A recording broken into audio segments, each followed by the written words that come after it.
Welcome to the Overcoming Sexual Abuse podcast, where you get the tools and inspiration to help you overcome childhood sexual abuse. I'm your host, Christina Anna-Voltson, certified coach, author, and incest survivor, and I'm here to help you heal and live your very best life. Neglect and abuse make it a matter of survival to not only silence your speaking voice, but your internal voice. I share the specific reasons it was survival to shut down your voice, the hidden effects of that now, and how to work through the fear of using your voice so you can regain your power.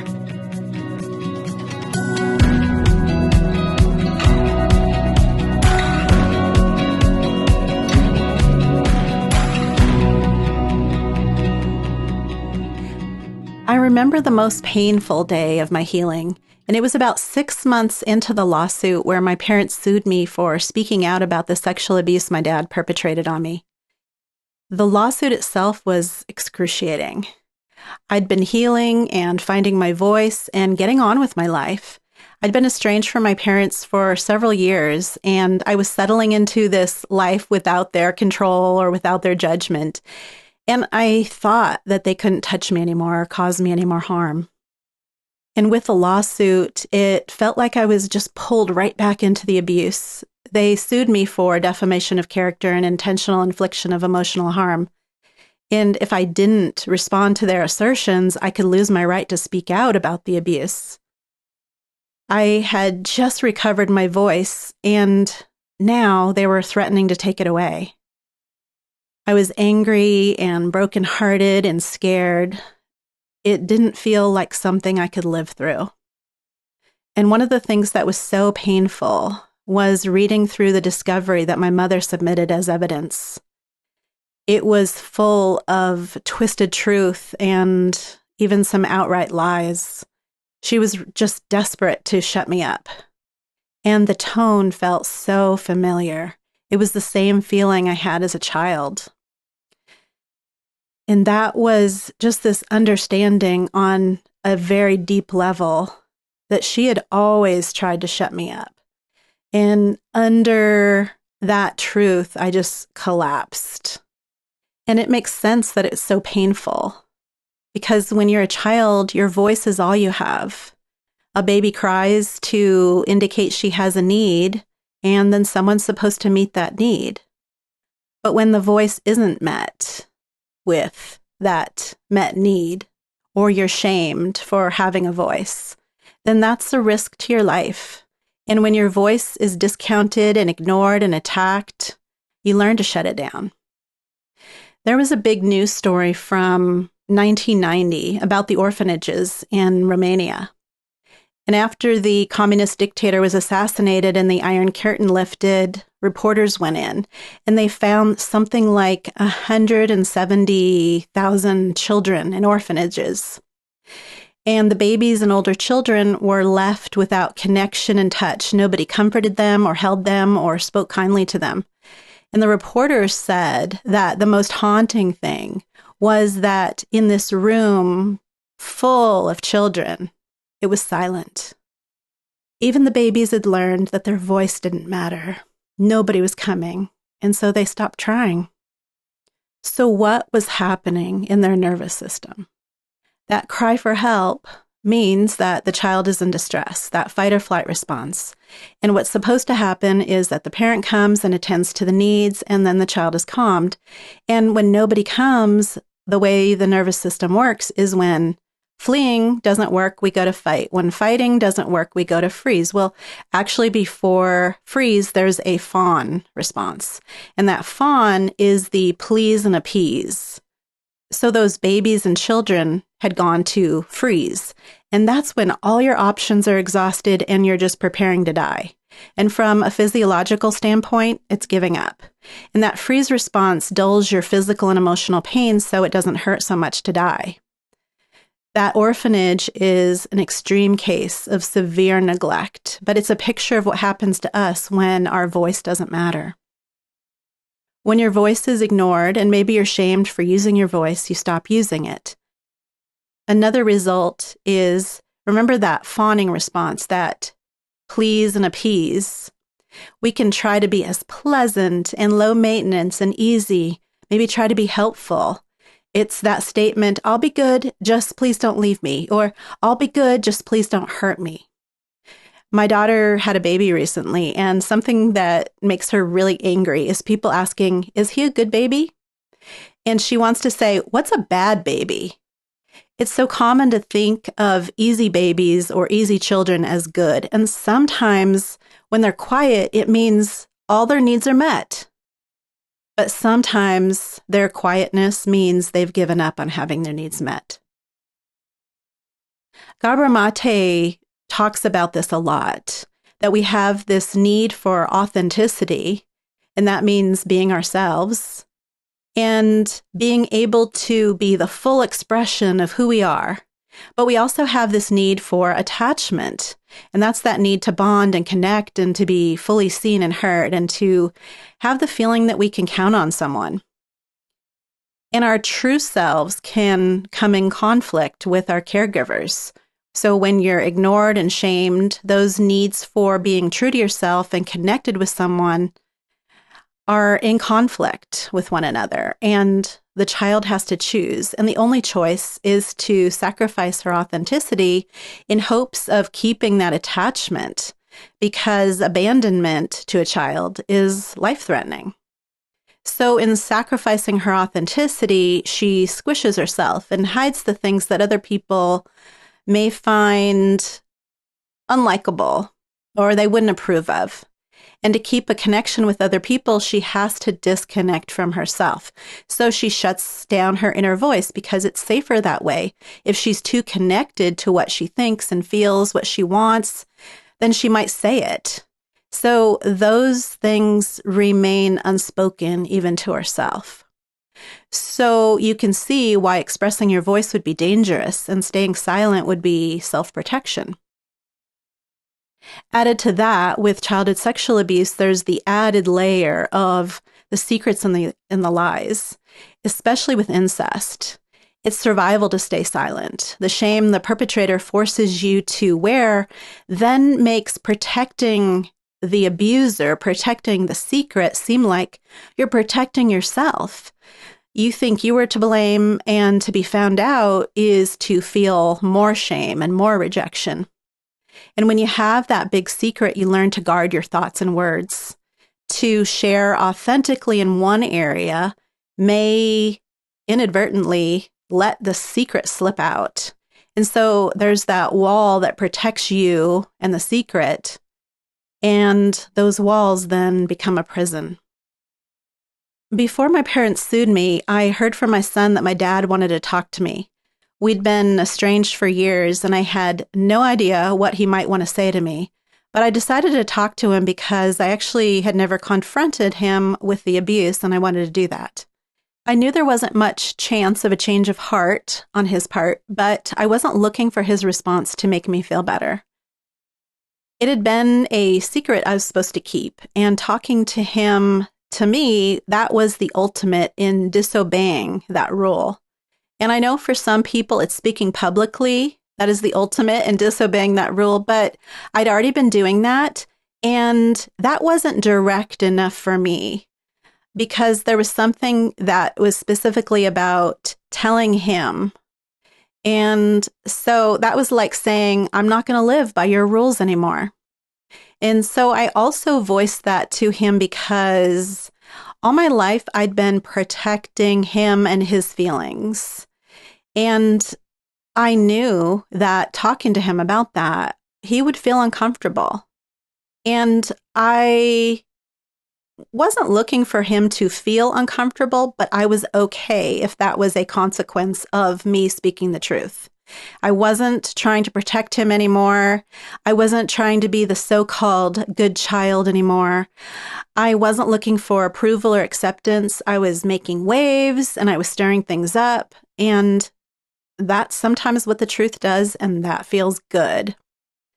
And so no matter if he heard what I said or not, it was really important for me to stand up for myself. It was a declaration that I matter. And I didn't give him the right to decide if I matter based on his response to me. I knew I matter. And since I matter, I stood up for myself. And this is an expression of what your voice actually is. A lot of people think of your voice as something you vocalize to others, and the sound and the tone and the words. And that's one way of defining it. Another way is seeing it as the unique way you have of looking at something. In other words, to have a voice, to speak authentically, you have to listen to yourself first and have something you want to say. An example of that is something that used to bother me about my mom. Her policy was peace at any cost, and she never spoke up about anything for most of her life. Toward the end of our relationship, she started speaking up about more things here and there. And one of the things was parroting what her abusive church leaders were saying. I tried to have conversations with her about what she thought and what she believed, but she just simply echoed what the church leaders said. She was more vocal, but it wasn't really her voice. Some ways you know you're disconnected from your voice is believing that low maintenance is a virtue. Do your relationships depend on how cooperative or compliant you are, or how little you ask for? Are you constantly gauging and evaluating how much is too much, apologizing for being a bother, or apologizing for bringing things up that bother you, or not saying what bothers you, or asking for fair treatment? Or not having an equal say in making plans, saying, I don't know, what do you want? Do you defer to other people's choices? Do you readily agree with people? When you're not used to being heard, you might express your needs and wants as complaints or as passive-aggressive sarcasm. An example of that is, I wish I was one of your books, then maybe you'd actually be interested in me. Or, you never spend time with me. You're always too busy for me. Another example is with your critical voice. You developed a critical voice so you're not separated from other people. The idea is to correct your imperfections before someone notices and rejects you for it. And that's adopting the voice of someone else instead of your authentic voice. The voice that tells you you're unworthy is not your voice. The voice that yells at you and blames you and belittles you is not your voice. It's something you heard from someone else. It's someone else's voice. And a lot of survivors hear that critical voice in their head and think that they hate themselves. And it can seem like hate, but that's actually you protecting yourself from the criticism and rejection of others. And you protect what you love. And when you developed that self-criticism, that was one of the only tools you had the power to use. And so you used what you had. You protected yourself the best you could, and that's love. That's not hate. Carl Jung talked about the shadow side, the parts of ourselves that we reject. And those parts, when they're rejected, they don't just go away or cease to exist.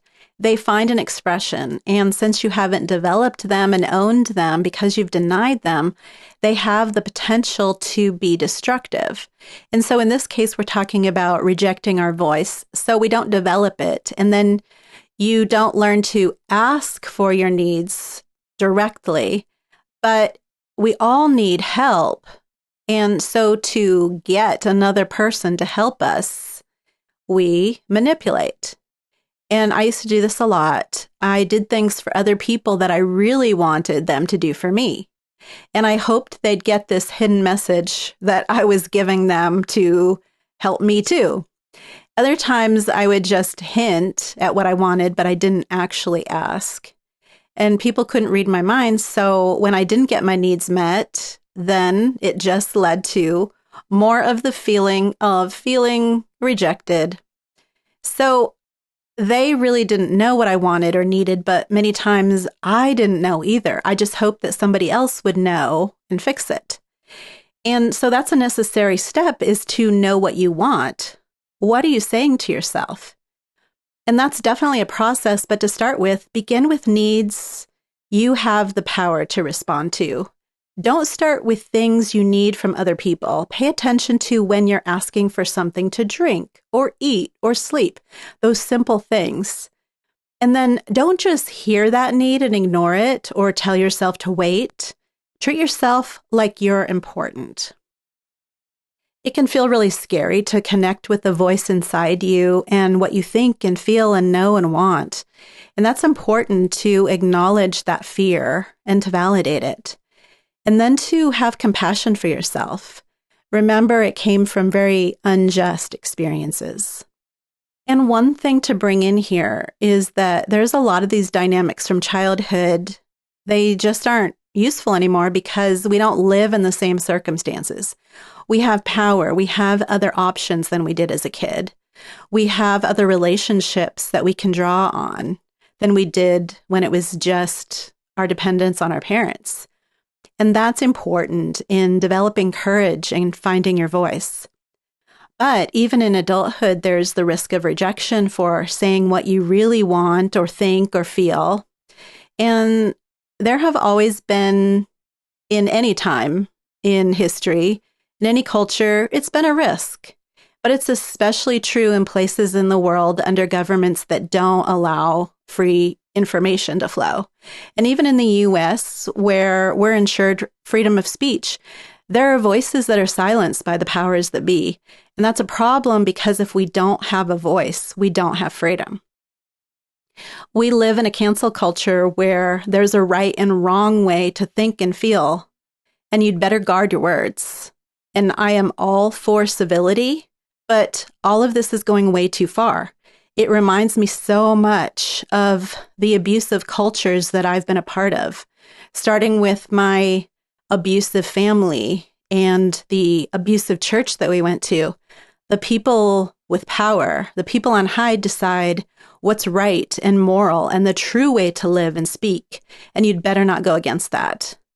And it's set up so if you violate that, they don't need to dole out the consequences. Their loyal followers do that for them.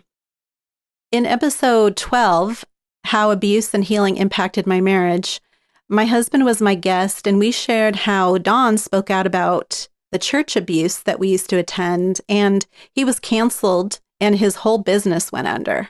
And we have absolutely no regrets about any of that. But my point is that there are real consequences to using your voice. We outgrew a lot of the threat of that in childhood, but not all of them. I saw a meme that said, there are always consequences for telling the truth. Tell it anyway. And I love the freedom that this inspires in me, and I live by the spirit of this statement. I just don't think it's wise to make it all or nothing. There have been times I've had something I've wanted to say, but I didn't have the energy to deal with any potential consequences. And that's okay. And I know I'm speaking right now of being very vocal publicly, and you may still be just growing in your ability to use your voice in your close relationships, or with the restaurant who got your order wrong, or with your boss who gave you too much work to do. But the fear in all of that, at any of the scale, the fear is all the same. The pressure and the fear that I felt to stay silent when I wanted to tell my friend that I didn't have time to talk with her is the same pressure and fear I feel even today when I say something controversial in public. I really love it when people agree with me and like what I say, but it's more important to me that I like what I say. Because your voice is powerful. If it weren't, they wouldn't try so hard to shut it down. Your voice is a sound, and sound is vibration. And you vibrate at a frequency that is unique to you. And that means that you could say something, and someone else could say the same thing. But because of the vibration, it would sound and feel and mean something different. So your voice is powerful. So when I face the fear of expressing myself, I'd like to think that I'm above people's opinions, but that's not always the case. And it's important for me to accept that fact instead of being ashamed of it or denying it. And so I acknowledge my fear of rejection or whatever consequences might come from that. And I have compassion for myself. And then I remind myself that I'm an adult now, so being rejected isn't so life-threatening. And I have options. And I also have the power to figure out a way to meet my needs in spite of any consequences that might happen. So often in the past, silence was only this subconscious decision that came from the old patterns that I learned in childhood. So keeping it in my subconscious meant that I was stuck with those automatic responses, with the disempowering outcomes that I had in childhood. So letting my more objective and capable part weigh in is vital to breaking the pattern of silence and that shutdown. And that allowed me to then discern what's best for me. So I've had to acknowledge the dilemma. Because when I'm not clear on a dilemma, it seems like this big, unmanageable blob. And that keeps me stuck. And so really getting clear on the specific things coming up for me is helpful because then I can deal with it when I can see it. And so I asked myself 4 questions about this. What do I have to gain from speaking up, from using my voice? And when I ask these questions, it's not just these external gains. What emotional gains would I have? How would I feel better? So it might be I can protect myself or someone else by speaking up, or it might give me a sense of fulfillment or satisfaction. The second question I ask is, what do I have to gain from staying silent? I can keep the peace. I don't have to risk rejection. I can stay being accepted or maybe approved of. And then what do I have to lose from speaking up? It might be rejection on a small scale or a big scale. And I'm really specific about this because identifying that specifically can often take away the fear. An example of that in my life is during the lawsuit with my parents. Like I said, I was in a lot of pain, but I was also terrified. And one day I asked myself, what is the worst that can happen? Like, I really wanted to know. I really wanted an answer for that. And in my mind, the answer that I came up with was that they win the lawsuit. I could no longer legally speak about them. I had already decided that I would do it anyway. And then I imagined being arrested. And I don't know if that's what really would have happened, but just clarifying the what if was so helpful for me because I thought, if I'm arrested, if I go to jail for speaking the truth, I can live with that. And so that took away my fear and actually made me bolder. And the last question I ask is, what do I have to lose from staying silent? And it's a feeling of feeling confined or stifled or squished or walked on. It might be different in any of those scenarios. So I don't use that as really a pros and cons list, but just this way to explore and connect with what I really feel and with my authentic self. For years, I felt like I had something to say and I couldn't get it out. I didn't know, I didn't have words, but I just had this deep sense that something needed to come out. And I could feel it like this pressure in my belly and my jaw felt frozen. And I had to deal with the fear of using my voice before I could actually find the words that I wanted to say. As I dealt with the fear, I started to be able to hear what I actually wanted to say. This wasn't all at once. It was deal with a little fear, get a few more words. And every time I speak up and don't die, that's a win. And I acknowledge that. And if I do die, well, there's some things worth dying for. And, I lived for so long set on survival that, just get through the day. But that's not true living. And I just want far more from my life. And so if your voice has been stifled, you can start by just acknowledging you have words inside of you. And you can acknowledge the loss of that, how you had to silence yourself, and appreciate how that helped you survive.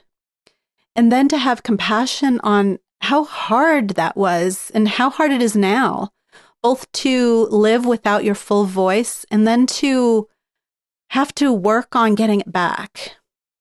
And then to validate how scary it is and the risks that it requires. And then listen to your inner voice. And what would you say if there were no consequences?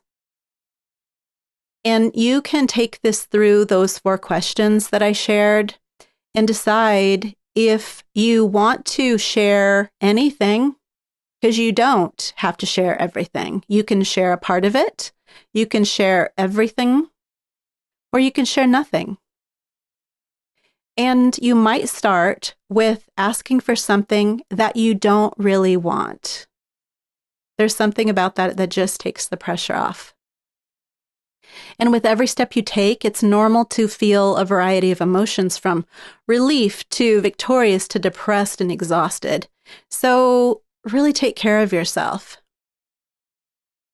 Now that I found my voice, it doesn't mean that I share every emotion or opinion I have. It means that I hear my voice and I validate what I have to say.